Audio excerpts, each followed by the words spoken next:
Peace, audience. For YOR righteousness, Jerusalem, and the Holy Seed, peace. And this is part 2 to the August 30th show that we did 2010. The serpents, cockatrices, shall bite you, and you shall not be charmed. And they shall not be charmed. Jeremiah, chapter 8, verse 17.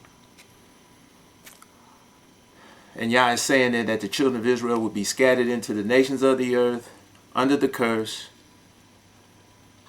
to be bitten by lies and deception, all the way till the time of the end. The time of the end, we put on the front of the flyer, Daniel chapter 2, 1 through 49, the whole chapter there, and it'll tell you, Yah is revealing what was going to happen on this earth, and that he was giving the world into the hands of man for 4 kingdoms. Okay, 4 kingdoms of men.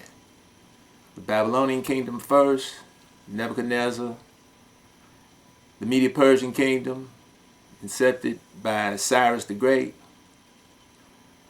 the Greek kingdom, started with Alexander the Great and his defeat of the Medo-Persians in 332 BCE. And then the 4th kingdom that wasn't called by name. Okay? And this 4th kingdom wasn't called by name, as we said in the past, in chapter 7 Daniel, because it was going to be diverse than the previous 3 kingdoms. That's the key word in chapter 7 Daniel. You'll see that word 5 times, diverse. It was going to be diverse. It was going to go through changes. You were going to have different people who were going to rise at different times during the course of this 4th kingdom to the dominion of it. So, where we left off on part 1, we're going to pick it up part 2. Okay?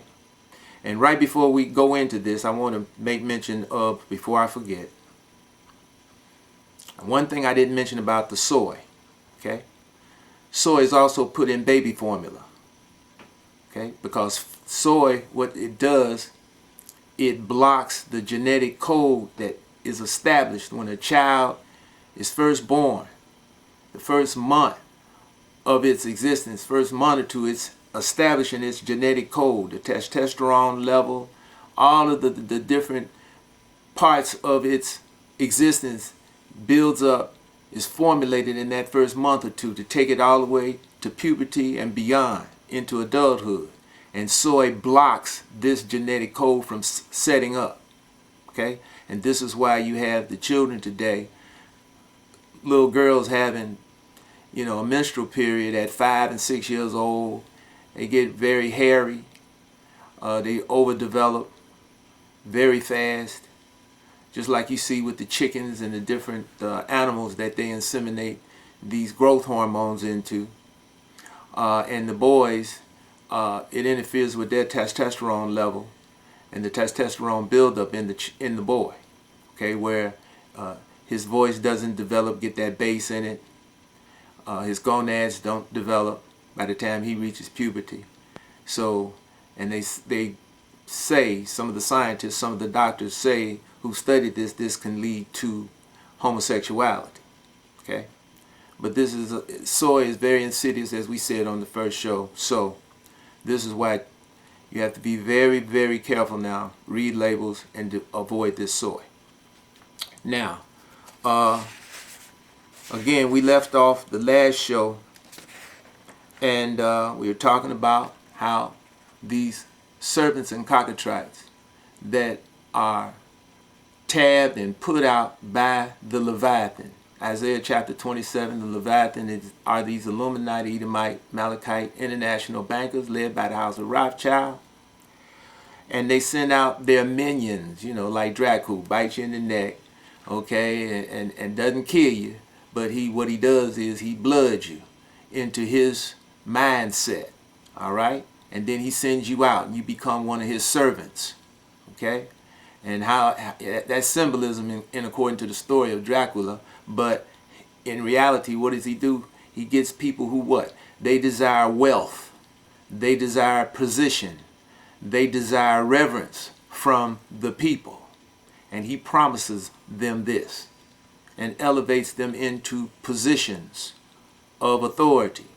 Okay? And this is what you see. Many of these type people throughout the world. You know, the Cheneys, the Bushes, you know, the whole family, the Kennedys. All right? If you get out of line, then he'll do you like he did John Kennedy, Robert Kennedy. Okay? And then he controlled Ted Kennedy all the way to his end.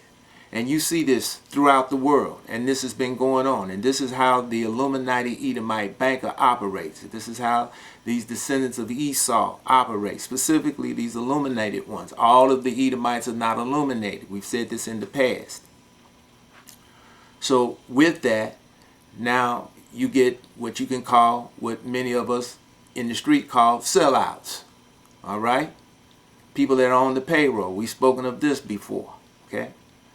And this Leviathan sends his cockatrices out, his serpents, okay, to shepherd the people in the way he desires them to go.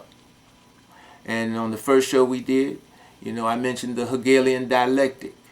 Okay, that's what some of your people call it.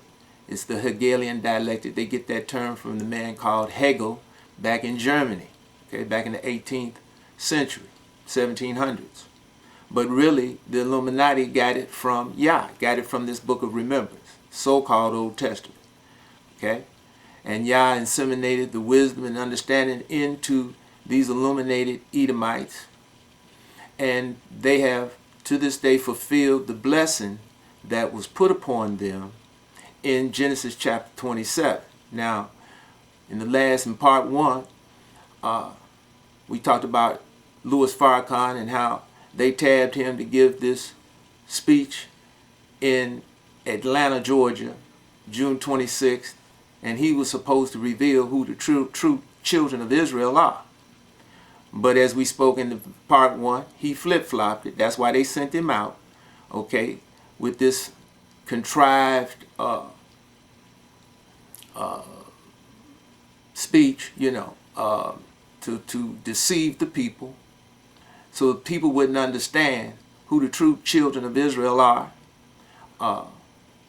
And those who are not knowledgeable of this book of remembrance, this so-called Old Testament, those who are not knowledgeable of history will be deceived, okay? And they understand, they being the Illuminati, they understand as many of the serpents and cockatrices that they sent out to shepherd the people, to feed the people lies and deception.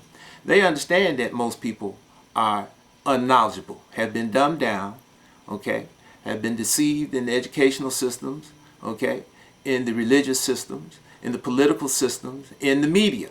Because all four of these situations that Esau, the Illuminati banker, controls. Okay.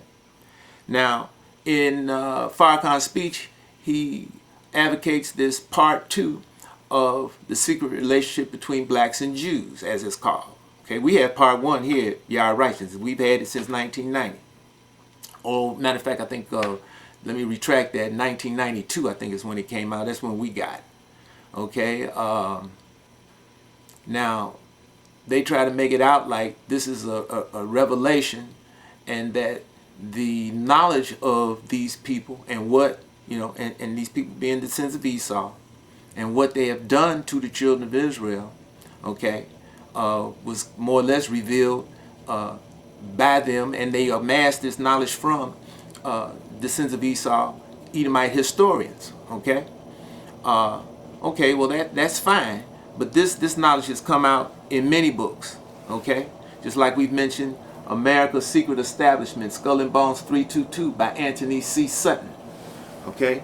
We've mentioned in the past Foundations, okay, by Renee Wormser, okay? But you have other books, like this book here by J.A. Rogers, Africa's Gift to America. You know, he makes it plain that the descendants of Esau, who he doesn't call that, well, he just calls them white people, like most people do, like Farrakhan did, and that's more, you know, lack of knowledge and or confusing to the people, because it's not pinning down just who these people are.